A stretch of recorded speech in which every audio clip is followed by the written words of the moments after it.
Hello everyone, स्वागत है आप सबका एक बार फिर से बायोट्रेजर में।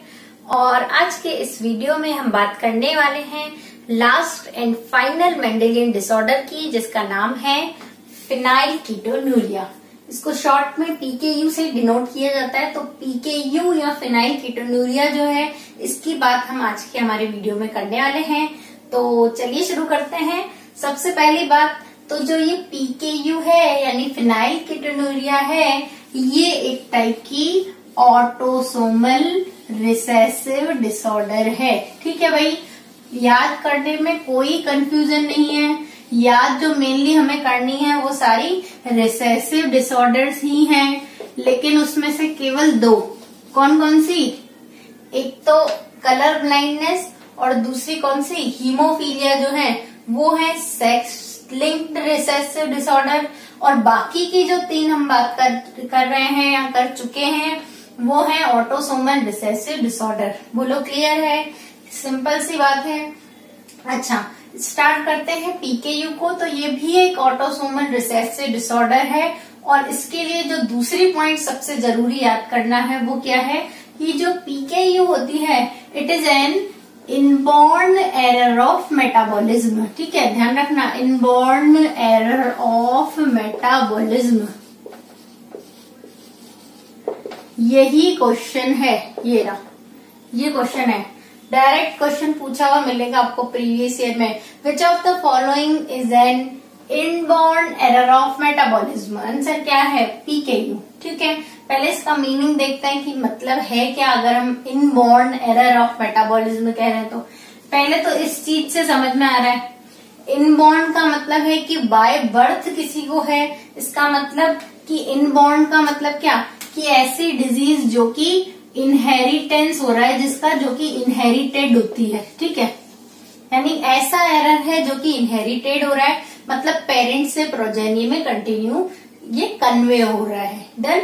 अच्छा, मेटाबॉलिज्म की बात करते हैं तो वहां से समझ में आता है कि देखो, मेटाबॉलिज्म का मतलब होता है केमिकल रिएक्शंस। यहाँ पे मेटाबॉलिज्म का सिंपल या और कोई मीनिंग निकाले तो जो फूड है, जो न्यूट्रिएंट्स हम ले रहे हैं, उसको एनर्जी में कन्वर्ट करने की जो प्रोसेस है वो है मेटाबॉलिज्म। तो अगर किसी इंडिविजुअल में बाय बर्थ यानी इनहेरिटेड होकर के कोई ऐसा एरर आ रहा है, कोई ऐसा डिसऑर्डर आ रहा है जिससे कि फूड को एनर्जी में कन्वर्ट करने की जो रिएक्शंस हैं, यानी उसका जो मेटाबॉलिज्म है उसमें उसको कोई प्रॉब्लम क्रिएट हो रही है, that are called as inborn error of metabolism. और एक पॉइंट कि ये जो एरर होते हैं वो सारे के सारे कैसे होते हैं? रेयर होते हैं। ठीक है, रेयर होते हैं का मतलब क्या है कि कुछ ही पेशेंट में ये कंडीशन देखने को मिलती है, लेकिन फिर भी होती है ऐसी डिजीज, इसीलिए इनबॉर्न एरर ऑफ मेटाबॉलिज्म इनको कहा जाता है। बोलो क्लियर है? तो पीकेयू का क्वेश्चन इसी टाइप से ये जनरल क्वेश्चन पूछा हुआ है प्रीवियस ईयर में। काफी पुराना क्वेश्चन है, डायरेक्ट पूछा हुआ कि which of the following is inborn error of metabolism, तो वो है पीकेयू। यानी सिंगल लाइन में आप डिफाइन करें तो इस लाइन से ये डिफाइन हो जाएगा। बोलो क्लियर है? अब बात करते हैं कि एरर क्या है। ठीक है, कौन सा चेंज हुआ? चलो पहले तो एक बात और, क्रोमोसोम लगियात याद कर लेते हैं। कौन सा? क्रोमोसोम नंबर 12 है। क्रोमोसोम नंबर 12 जो है उस पर जीन प्रेजेंट होता है, उसके अफेक्टेड होने की वजह से पीकेयू जो है वो कॉज होती है। ठीक है, अब बात करते हैं कि इसमें होता क्या है। तो क्या होता है भाई, एक एंजाइम है। कौन सा एंजाइम है? चलो पहले एंजाइम का नाम याद करते हैं। एंजाइम है phenyl alanine hydroxylase.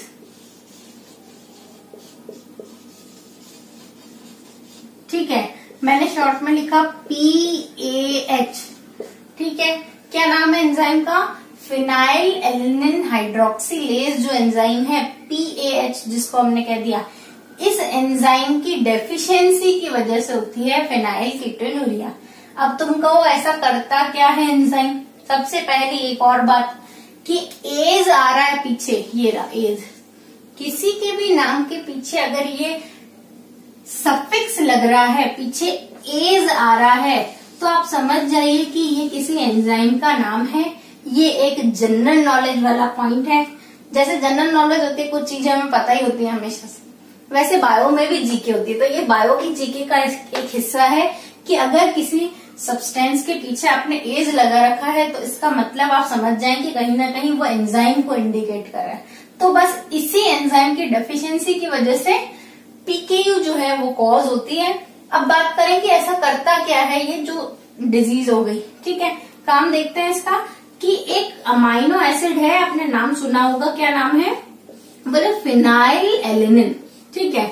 Phenyl alanine ये कौन है, ये एक अमाइनो एसिड है, ठीक है। फिनाइल एलिनिन, चलो डन। फिनाइल एलिनिन का नाम सुना।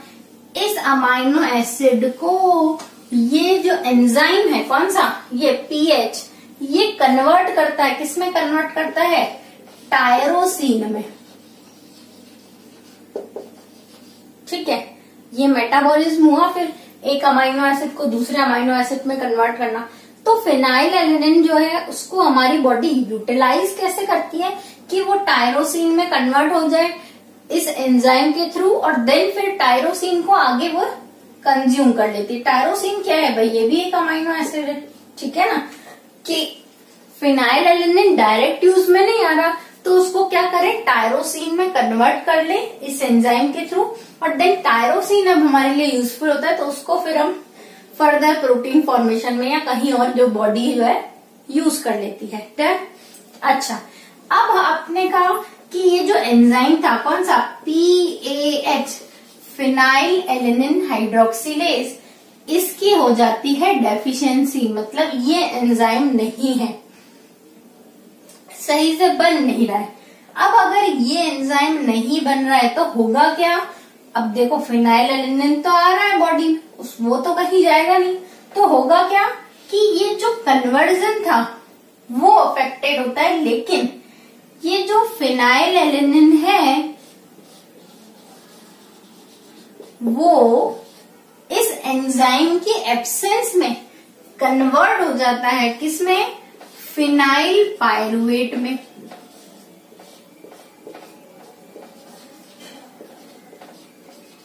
ध्यान से सुनना, टायरोसिन में कन्वर्ट करने वाला तो है नहीं, तो क्या करें, किसी और में कन्वर्ट हो गया, किसमें, फिनाइल पायरुवेट में कन्वर्ट हो जाता है।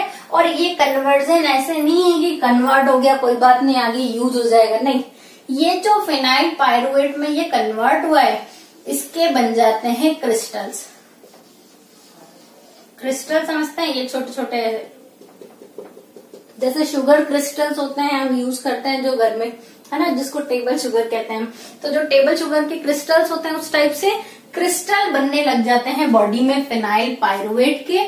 और अब ये जो क्रिस्टल्स हैं इनका डिपोजिशन हो जाता है ब्रेन में, विच कॉजेज मेंटल रिटार्डेशन, ठीक है। तो सिम्टम की बात करें अगर पीकेयू के, तो सिम्टम है कि मेंटल रिटार्डेशन क्रिएट करती है ये डिजीज। और क्यों करती है, due to deposition of crystals of phenyl pyruvate into the brain.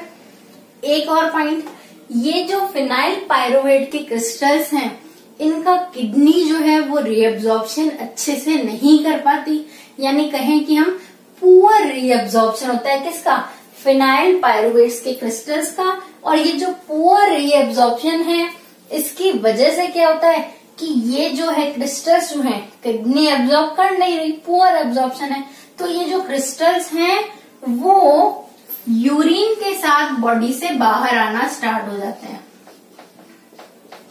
ठीक है। यानी बहुत ज्यादा क्रिस्टल्स बन गए तो कुछ ब्रेन में डिपॉजिट हो गए और कुछ जो है यूरिन आउटपुट के साथ बॉडी से बाहर भी आना स्टार्ट हो जाते हैं। यानी यूरिन में ऐसे क्रिस्टल्स की प्रेजेंस से भी इस डिजीज को डायग्नोस किया जा सकता है, बट वो बाद की बात होगी। वैसे तो जेनेटिक डिसऑर्डर है, वैसे भी आप आइडेंटिफाई कर सकते हैं, ठीक है।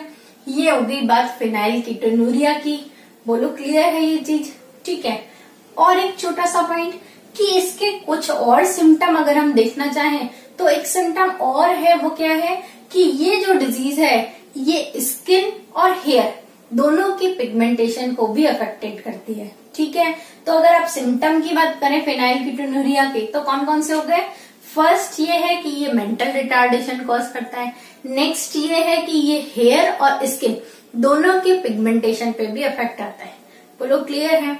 अच्छा, यही बताते हुए मेरे को एक पॉइंट और याद आ गया जो मैं आपसे अभी ये क्वेश्चन पूछ रही हूँ, ध्यान से सुनिएगा कि अगर सिंगल जीन जो है, जैसे ये फिनाइलकीटोनुरिया का है, वो कंट्रोल करता है मोर देन 1 कैरेक्टर्स, ठीक है, एक ही जीन में अफेक्ट हुआ जिसकी वजह से ये डिजीज हो रही है, जिसकी वजह से ये एंजाइम नहीं बन रहा। अगर सिंगल जीन में डिफेक्ट की वजह से एक से ज्यादा कैरेक्टर्स पे उसका इफेक्ट आ रहा है, कौन कौन से? मेंटल रिटार्डेशन भी हो रहा है, पिगमेंटेशन पे भी असर आ रहा है, यानी single gene can control more than single character, condition is called as what? ये क्वेश्चन है आपके लिए, इसको सॉल्व जरूर कीजिए, कमेंट में मुझे बताइए कि इसका आंसर क्या होगा। बाकी अब इसका आंसर जो है मैं भी लिख दूंगी फर्स्ट वाले कमेंट में, लेकिन बिना देके पोस्ट करना है ना, ठीक है। चलिए फिर आज के लिए इतना ही, इसी के साथ सारी मेंडेलियन डिसऑर्डर्स जो हैं वो कंप्लीट हुई। Thanks for watching.